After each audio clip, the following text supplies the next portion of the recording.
Hands out. I'll be here in a short while. Every once in a while I write some kind of far out poems too. And I actually enjoy thinking of things that can't be. You know, the things that aren't. It's just, I just love it. I'm watching Fringe right now, the whole 4 seasons on TV, and I'm just loving that. I did one episode. Did you? Yeah. Which one?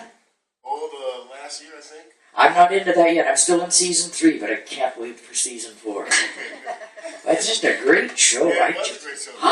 love it. Yeah. I don't know why it ever ended. I could go into the Twilight Zone and be tuned to that show only and enjoy it forever and ever. Amen. I could. I love it. My favorite shows get canceled. I know. Because they're just fringe audiences. And you know what, too? My favorite soup's not out there anymore either. Old-fashioned tomato rice. Campbell's old-fashioned tomato rice. You can't get it anywhere. I loved it. Just loved it. And you know, any kind of grapefruit thing, you know, my very favorites. Yeah, everything Just that you, cancel them. everything that you like's gone. Yeah. Like Dark Angel, my favorite all-time. I didn't see that. I like that one, yeah. Didn't see that. Panama Red. I didn't see that either. I've led a sheltered life. I've been looking at that for years. Panama Red. What is it still on? Yeah? Okay. Alright, back to poetry, folks, here, so I can bore you to death with another one. Never bore us. This one's called Seeing Through. You look at things, and you see them, but do you really see them? And what you see, is it really there? You know, that's what this poem's all about. Seeing through.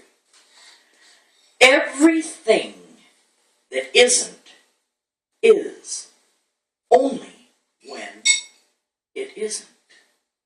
Yo-yoing through layers of water, deftly disguised as air, my strings vibrate and dimensionalize into cut glass stones. So small, I can't see them. So thick they look like rope to me, even when they're not. So I continue pedaling my miniature airplane toward the center of a square earth, hoping to find a clear blue sky in an ocean of burnt amber stars, red hot to the touch, yet cold as ice, even when they're not. The necklace of truth, damp with tears and sun-dried, is shrinking, tightening, making it hard to breathe, hard to live, even when it isn't. So I gaze into my mirror image and see myself fading away into the reflection until I am not the mirror and the mirror is me. Everything that isn't is only when it isn't. Now, I like that one because it makes me think. Yes. Like, you know, I think we're all holograms anyway. My granddaughter doesn't like that. I don't think we're really here. But I'm having fun not being here. So this is one I just wrote recently.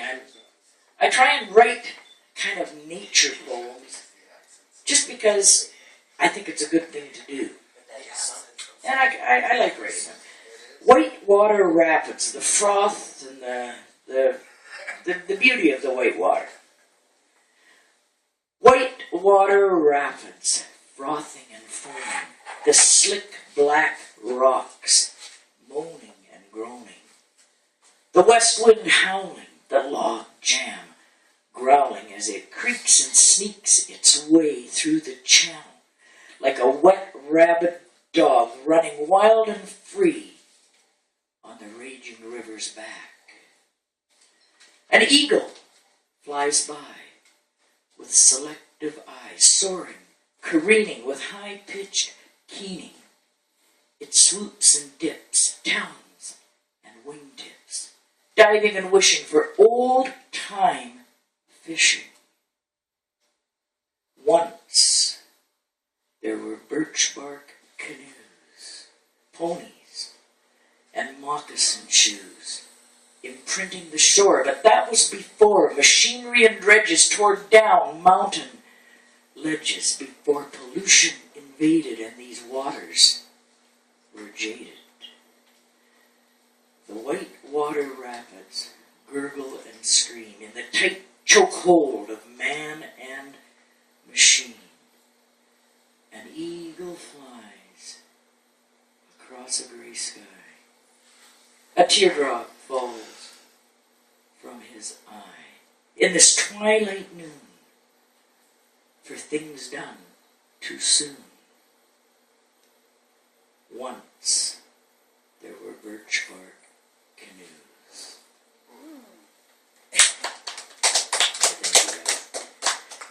And they always looked so pretty, those birch bark canoes, but they'd be hard to make. All right, I'm going to do this one. Over there, there's a poetograph in a frame. A poetograph in a frame that this lovely little lady, Janet Quammen here, did for Visible Verse last year in New Westminster. We have that once a year.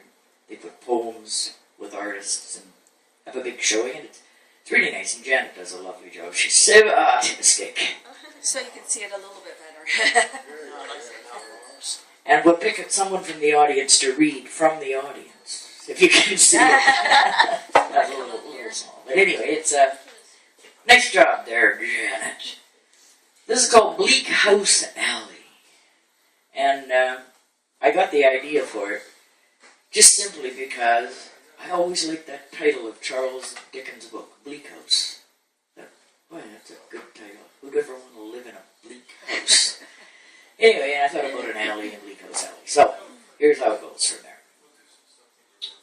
On the east side of Vancouver, in Bleak House Alley, a broken Cinderella candles the night, weaving phantom dreams in the pale moonlight. Breathing in the foggy remnants of second-hand wishes, she churns them and burns them in the embers of her mind. Drinking in the horizon, gulping it like wine on this hot, thirsty night of no reprisal. She sways in drunken repose, skin hanging in pockets of leather, weather-beaten, chafing the edge of night. She stands in a hard rain. She doesn't remember when the rain started, but she's certain it shows no sign of letting up soon. Each random drop relentlessly pursuing the razor's edge of the one in front of it. This Cinderella broke her mirror years ago. She lives in a fantasy world, thinks she's still beautiful. Her torn mouth twitches, groans into a grin, yellow teeth cracked, glinting in the broken bits of moonlight that decorate the one shoe she wears, the other foot scarred and bleeding. She limps along this highway of tears, searching for her prince, knowing he will not come. Wasted chants and rituals, unanswered prayers and wishes, shattered hopes and dreams, broken Cinderellas and damaged Prince Charmings, living and dying in obscurity on the east side of Vancouver.